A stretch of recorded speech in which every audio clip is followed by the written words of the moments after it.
이스라엘 한 젊은이가 공원에 앉아가지고 성경을 읽다가 갑자기 큰 소리로 할렐루야 외칩니다. 그 소리를 지나가던 자유주의 신학자가 들었어요. 아니 뭐가 그렇게 좋길래 할렐루야를 크게 외치냐. 그랬더니 이 한 청년이 하는 말이 우리 하나님께서 이스라엘 백성들을 홍해를 가르치고 홍해를 건너게 하셨습니다. 제가 지금 그 대목을 읽고 너무 놀라서 감격스럽습니다. 그랬어요. 그랬더니 이 자유주의 신학자가 그 젊은 청년에게 하는 말이 아주 가관이 아닙니다.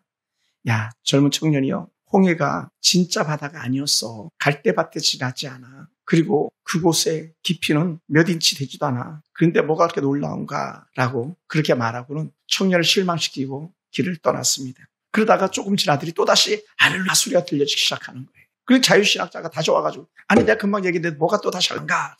정말 놀라운 게 그 몇 인치 안 되는 그 갈대밭에 그 애굽의 모든 군사들은 다 수양되지 않습니까? 그러니 하나님의 기적이죠. 저희들이 신학교 다닐 때에 많이 들었던 그런 내용이었습니다. 자유주의 신학자들은 성경 속에 있는 기적들을 믿지 않는다고 흔히 말합니다. 오늘 우리가 지식이 더하면 더할수록 하나님의 말씀을 더 잘 안 믿는 그런 시대가 되었다라고 생각합니다.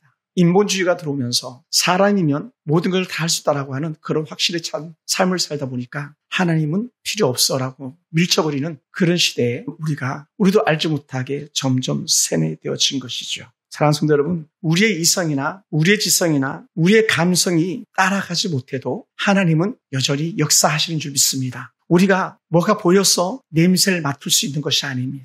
우리는 공기가 눈에 보여서 숨을 쉬는 것이 아닙니다.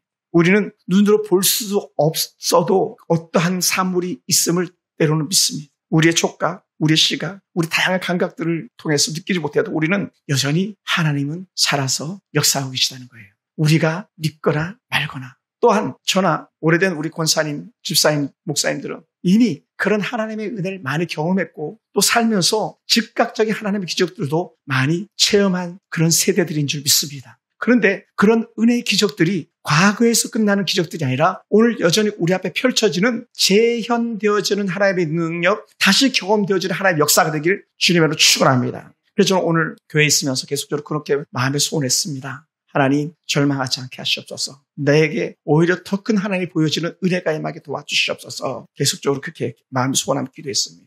전화들이 걸려오면 다 실망스러운 얘기들밖에 하지 않습니다. 힘의 이야기들밖에 하지 않습니다. 그럼 어떻게 돼요? 그런 얘기를 들으면 나도 거기 자신도 모르게 그냥 거기 빨려 들어가가지고 나마저도 두려워지고 절망스러워지고 한숨이 나오는 그런 상황이 되기가 십상입니다. 그래서 저는 그럼에도 불구하고 하나님의 기적을 다시 맛보면서 앞으로 한 걸음씩 또 내딛자고 하는 그런 마음을 가지고 아주 때로는 여러분 생각할 때 유치할 수도 있겠지만 하나님의 기적을 경험하자라고 하는 그런 영적인 타이틀을 가지고 이번 한 주간을 보내고자 합니다. 여러분 마가복음은요 신약 성경 중에서 제일 먼저 기록된 그런 복음서입니다.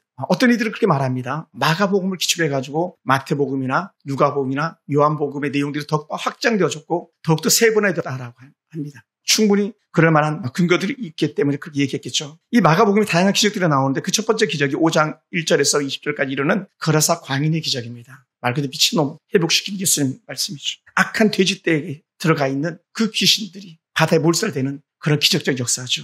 특별히 하나님의 은혜로 저는 이런 역사가 일어났던 거라사 지방을 가본 적이 있습니다. 정말로 돼지떼들이 들어갈 만한 그런 호수들이 있었습니다. 또한 두 번째는요. 우리가 아주 익히 잘 아는 본문들인데 야이로의 딸을 살리신 그런 기적입니다. 그 야이로의 딸을 살리러 가면서 그 중간에 끼어드는 기적이 있었는데 바로 우리가 잘 아는 혈루병 걸린 여인에 대한 기적들 역사가 함께 진행되죠. 그것이 여전히 5장의 연화에서 이어지는 기적들입니다. 그리고 예수님께서 초인적 능력을 보여주시는데 바로 무리를 걸어가시는 그런 기적입니다. 그런 기적을 베푸시면서 제자들이 두려워하고 근심 걱정이 가득할 때에 제자들에게 하셨던 말씀, 간단한 말씀이었습니다. 안심하라, 내니 두려워 말라. 사실은 오늘 우리도 여전히 이 시간에 우리 주님께서 제게도 그렇게 말씀해 주셨으면 좋겠어요. 안심하라, 내니 두려워하지 마라. 내니 두려워하지 마라. 앞에 놓이는 상황과 환경과 조건을 보면 우리 두려워 떨 수밖에 없는데 주님께서 하셨던 말씀 뭡니까? 나야 걱정하지 마. 내가 함께 가줄게 라는 그런 메시지가 제게 들려지는 것 같습니다. 그러면서 마가복음 10장을 훌쩍 뛰어넘어가지고는 보지 못했던 소경 바디메오가 눈을 뜨는 사건, 우리가 흔히 아는 그런 내용들이죠. 바디메오가 눈을 뜰 수 있었던 가장 극적인 이유는 하나입니다. 믿음이었어요. 가라, 내 믿음이 너를 구원하였느니라. 할렐루야. 여러분, 기적은 내 믿음이 있을 때에 역사가 일어난다고 주께서 말씀하시는 거예요.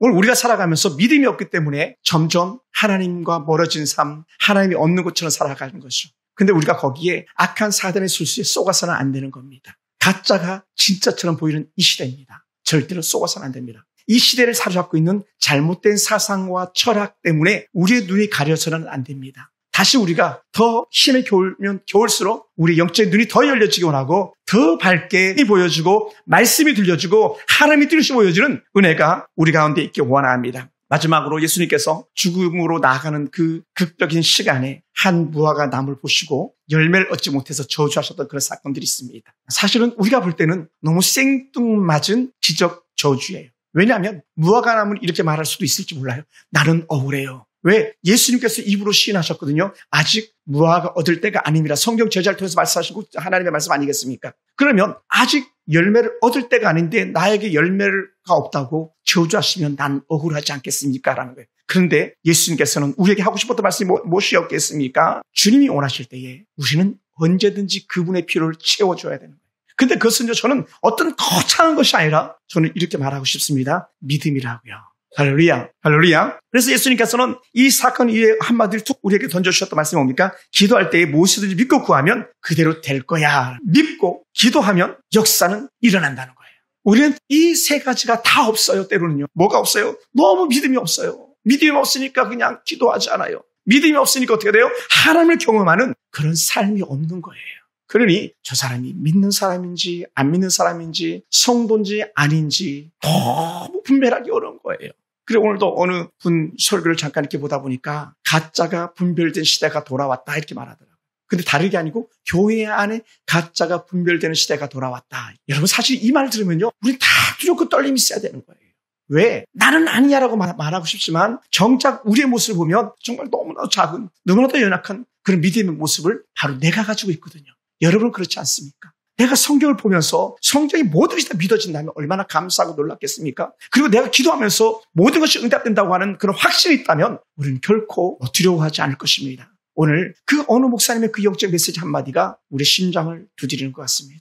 혹시 너는 아니겠지라는 그런 소망의 말씀을 우리가 품어보지만 누구도 그곳에서는 자유할 수가 없는 것 같습니다. 사랑하는 성도 여러분, 예수님이 만들어 가시는 기적들은요, 예수 그리스도의 그 권능과 사역과 그의 통치하심과 크심과 우리 아버지 하나님의 무한한 영광을 갖다가 온천한 만민에게 드러내기 위한 조건 그 한 가지밖에 없습니다.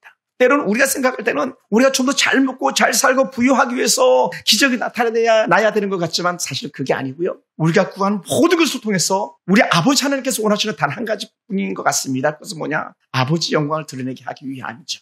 근데 우리는 좀 더 잘 먹고 좀 더 잘 쓰고 좀 더 편하고 우리의 안락을 위해서 하나님의 기적을 원하는 때가 많았지 않았을까 생각됩니다. 결코 그렇지 않다는 거예요. 그 근거가 뭐냐? 이스라엘 백성들이 애굽에서 나왔을 때에 그들이 애굽에서 나올 수밖에 없어서 가장 귀한 목적이 하나가 있는데 그게 뭐냐면 바로 아버지 하나님께 제사 드리기 위함이었다는 거예요. 그래서 모세가 바로에게 그 백성들을 이끌어 가서 제사 지내게 해달라 했을 때에 바로는 그것이 안 된다고 노 했던 거예요. 다른 말로 하면 이렇습니다. 홍해 기적이 반드시 일어나야 될 이유가 있었다면 그 백성들이 홍해를 건너가서 아버지께 제사 드려야 되는 가장 큰 목적이 있었다는 거예요. 할렐루야. 그래서 출애굽기를 읽고 또 읽다 보면 출애굽기 역사를 통해서 우리에게 가장 명확하게 보여주는 것은 뭐냐면 바로 하나님을 제사하는 법이었어요. 그래서 하나님을 더 잘 섬기기 위해서 율법을 주셨고 하나님께 더 나은 제사를 드리기 위해서 때로는 법궤를 주셨고 아버지 곁에 머물기를 원하셨던 그런 주님이셨습니다. 오늘 우리가 읽은 이 오병의 기적은요. 바로 어느 때 일어났습니까? 날이 저물어 갈 때였습니다. 해는 서산에 기울고 어두워 땅구멍에 밀려오는 그런 시각입니다. 어두워지기 시작하면 금세 어두워지십니다. 해가 져버리면 금세 해가 떨어져 버리고 말거든요. 그래서 날이 저문 때라고 말합니다. 사실은 여러분 이스라엘 백성들에게 있어서 가장 기본적 개념은 뭐냐면 밤은 악한 사단이 주장하는 그런 시간이거든요. 낮은 하나님의 역사가 일어나는 시간이에요. 그러니 날이 어두워졌으니 누구의 시간이 돌아왔습니까? 악한 사단의 시간이 돌아왔고 그곳에서 백성들 벌벌 떨 수밖에 없는 그런 시간인데 그때 하나님께서 일하기 시작하는 것이죠. 여러분 밤이 되면 또 날이 어두워지면 사람들은 체념하고 포기합니다. 아무것도 할 수 없다고 생각될 것입니다. 그때 하나님의 기적이 시작된다는 거예요. 만약에 오늘 우리 인생에 어떤 시간표가 내 인생이 날이 저물어 갔어라고 한다면 우리는 그럼에도 불구하고 새로운 소망을 가져야 될 줄 믿습니다. 하나님이 일하기 시작한 시간이라는 거죠. 또한 이것은 정말 도저히 불가능한 시간이거든요. 왜냐하면 다시 해를 맑게, 다시 해를 찬란히 비치게 하는 그런 시간이 될 수 없기 때문입니다. 그건 불가능한 시간이죠. 그러나 하나님 앞에서는 절대 불가능이 없는 것이죠. 그리고 두 번째, 이 오병이 기적이 어디서 일어난 사건입니까? 우리가 흔히 말하는 빈들입니다. 빈들. 오늘 본문에서도 그렇게 말하고 있습니다. 이곳은 빈들이요 때도 저물어 가니라고 했어요. 때는 저물어 갔고 있는 것은 빈들이니 빈들은 절망의 시간, 절망의 장소가 될 수밖에 없습니다. 여러분, 설상가상의 현실이 된 거죠. 오늘 우리들의 삶이 혹은 그럴지도 모르겠습니다. 시간은 벌써 해는 저물었고 주변을 돌아보면 아무도 도와줄 자가 없는 텅 빈 것과 같은 그런 빈들에 머물고 있는 내 모습이 아닐까 생각합니다. 특히 우리 젊은 세대들은 더더욱 그럴지도 몰라요. 예전에 흔히 말했던 금수저, 은수저를 논할 때에 강남의 금수저들은 빈들이 아니지만 강북의 흑수저들은 빈들에 있는 것 같은 그런 삶을 갖다가 사회적으로 논했던 그런 적이 있었습니다. 사랑하는 성도 여러분, 이럴 때 우리는요 절대적으로 필요한 것인데 그것이 무엇이냐? 한번 따라해 볼까요? 하나님의 은혜가 필요합니다. 아멘. 빈들에서는 해가 저물면 하나님의 은혜가 필요한 거예요. 또 저는 이렇게 표현하고 싶어요. 우리 주제에 맞게끔 바로 해가 저물고 빈들에 머무는 때는 하나님의 은혜와 더불어 하나님의 기적이 필요한 겁니다. 그러다 보니까 어떻게 돼요? 우리는 기도할 수밖에 없어요. 어떻게? 성령이여 나를 도우시옵소서. 나를 도우시옵소서. 그리고는 그 성령이여 나를 도우시옵소서 할 때에 하나님의 응답의 역사가 나타나야 될 줄로 믿습니다. 사랑하는 성도 여러분, 지금 어떤 상황에 놓여 있습니까? 세상적으로 생각해보면 악화 일로를 걷고 있는 그런 상황들이 아닐까 생각됩니다. 어떤 이들은 자녀들을 생각해보면 우리 집이 빈들에 있구나 생각될 때도 있을 겁니다. 어떤 남편들의 아내들은 아내를 생각해보고 남편을 생각해보면 우리 남편의 시간이 빈들의 시간이고 해가 저무는 시간이구나 이렇게 절망적인 마음이 들 때도 많이 있을 것입니다. 집안 구석구석을 생각해보고 이 나라 민족을 생각해보면 지금 텅 빈 것 같은 그런 빈들에 머무는 그런 상황처럼 여겨지지 않습니까? 특히 우리 나이들 들어가고 계신 저보다 앞선 인생의 연장자인 남경희 집사님은 느끼지 못할지 모르겠지만 점점 몸은 연약해져 가고 있다는 것이죠. 때로는 어떤 이는 돈도 떨어지고 친구도 다 버리고 아무도 없는 것 같은 붙잡을 것 없는 기댈 곳조차도 없는 그런 절망적인 상황이 바로 오늘 우리들의 모습이 아닐까 생각됩니다. 어제도 한 목사님에게 제가 안부 전화를 드렸습니다. 그랬더니 목사님만 내게 안부 전화했어. 나는 전화 오는 곳이 없어. 라고 개척하고 20-30년이 됐지만 월세미 내면 끝나는 그런 교회 담임 목사님의 고백이었어요. 그는 빈들에 있는 거죠. 사랑하는 성도 여러분, 여러분이나 저나 상황과 형편은 다를지라도요. 한 가지 소망이 있습니다. 그것은 뭐냐? 우리가 정말 주님이 필요한 때에 놓여 있다라는 거예요. 할렐루야. 그 지금 하나님 아니면 빠져나갈 길이 없는 우리 남경 집사님 아시지만 바둑으로 말하면 축에 걸린 거예요. 축은요 피해갈 길이 없는 것을 축이라고 말해요. 그럼 어떻게 돼요? 피해갈 수 없는 축이 나오면 따르는 것이 있다면 묘수라는 게 나오면 되는 거예요. 그것이 뭐냐? 하나님의 방법, 하나님의 기적인 것이죠. 할렐루야. 사랑하는 성도 여러분, 지금 내가 머무는 곳이 빈들이고 지금 내가 보내야 할 시간이 날이 저문 시간이라면 우리는 이렇게 고백합시다. 한번 따라해 볼까요? 주님, 지금 일하셔야 됩니다. 아멘. 주님이 일하셔야 돼요. 누구를 위해서? 저와 여러분을 위해서, 우리 교회를 위해서, 이 시대를 위해서 주님이 일하셔야 됩니다. 사랑하는 성도 여러분, 기적이 어떻게 일어나겠습니까? 아무것도 할 수 없는, 도무지 방법이 없는, 사람들의 계산에서는 방법이 나오지 않았습니다. 200대안은 의미가 없었습니다. 그 많은 떡이나 그 많은 것들을 준비할 수 있는 여지가 없었습니다.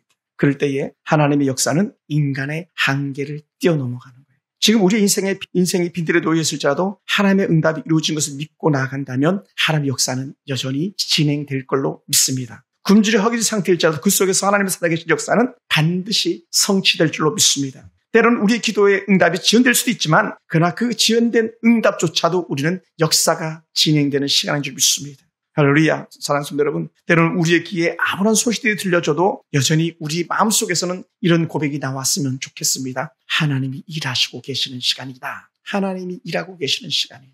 여러분, 제자들이 할 수 없는 일이 많았습니다. 제자들의 마음에 상실감만이 가득했습니다. 군중 속에는 소망이 없었습니다. 누군가는 정말 일을 해결해야 되는데 해결할 수 있는 사람은 아무도 없었습니다. 근데요, 알고 봤더니 아무것도 없고 전적으로 소망이 없는 줄 알았더니 주의 눈에 띄면 그것이 소망이 되었는데 오늘 이 본문에 말하고 있지 않는 한 어린아이의 보리떡 물고기 2마리가 예수님의 하나님 되심을 드리는 기적이 될 줄 누가 알았겠습니까? 한 사람의 작은 헌신된 그 모습, 아무도 기대하지 않았던 그 보리떡 5개 보잘것없는 것이 예수님이 하나님 되심을 드리는 가장 큰 증거가 되었습니다. 오늘 우리 가운데도 이런 은혜가 있기 원합니다. 아무도 상황이 회복될 것을 기대하지 않았을 때에 여러분 주머니 속에 있는 때로는 지폐 한 장이, 때로는 작은 어떤 동전 한 입이 우리의 믿음의 역사라면 그것이 하나님의 기적의 시발점이 되는 줄 믿습니다. 그래서 예전에 어른들이 이렇게 표현하시더라고요. 종잣돈이었더라고요. 종잣돈, 시드머니, 이렇게 많이 표현했어요.